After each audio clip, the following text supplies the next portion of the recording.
il y a beaucoup un genre de choc culturel dans les interactions entre les personnes qui injectent et le système de santé.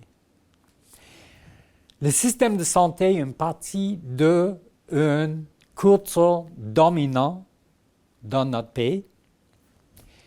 Les injecteurs sont une culture à part qui est souvent stigmatisée et qui fait face à beaucoup de discrimination.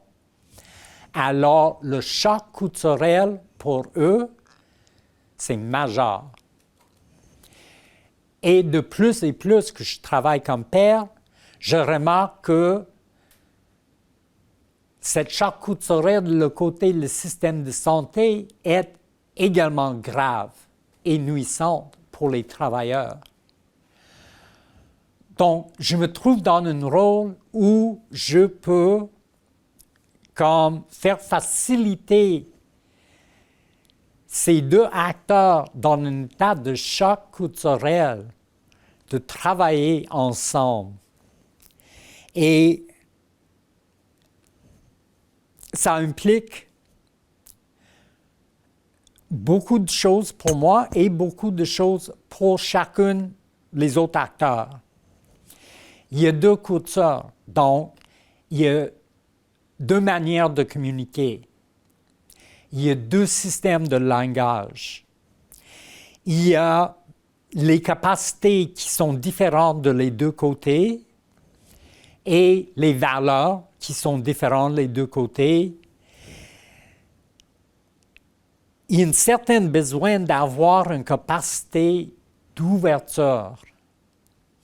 Et où on ne trouve pas l'ouverture dans le système de santé, les patients frappent un mur. Donc, pour moi, mon rôle est beaucoup d'assurer que le patient n'a pas cette expérience de frapper un mur et devienne découragé avec le système. Mon rôle est d'éduquer les patientes, mais aussi les travailleurs dans le système de santé. Parce que chacun a besoin d'avoir une certaine compréhension et empathie envers l'autre. Et où c'est très facile quand tu parles avec les travailleurs dans le système de santé d'être reconnu pour cette demande d'empathie. De l'autre côté, l'empathie est moins évidente parce que c'est une petite culture qui se sent oppressée, opprimée.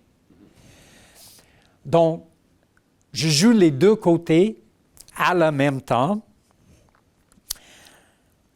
Une, c'est une culture de survivre.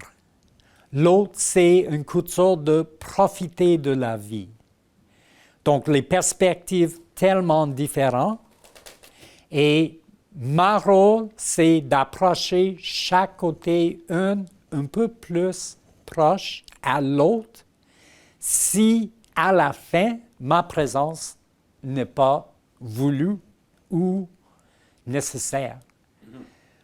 Que la patiente et le professionnel de la santé peuvent travailler ensemble avec un bon sens de communication, un bon sens d'avoir construire ensemble un cadre pour essayer d'améliorer la qualité de vie et améliorer la santé de la patiente. Il y a aussi une question pour le père aidant qui est entre les deux côtés d'avoir une capacité d'auto-formation. Parce que quand on est embauché par le système, on n'est pas nécessairement donné une formation formelle. Donc, la capacité d'apprendre la manière de communication, le vocabulaire, la langue des cliniciens est importante. Il faut aussi comprendre la structure de le système de santé et comment c'est mettre en place pour, d'un côté, assurer le bien-être de ses employés et, à le même temps, assurer une bonne qualité de soins pour les patientes. Et pour moi, ça c'est l'important dans le rôle d'interface, et d'être capable de comprendre les deux et aider les deux côtés de s'approcher tranquillement si ma présence n'est pas nécessaire.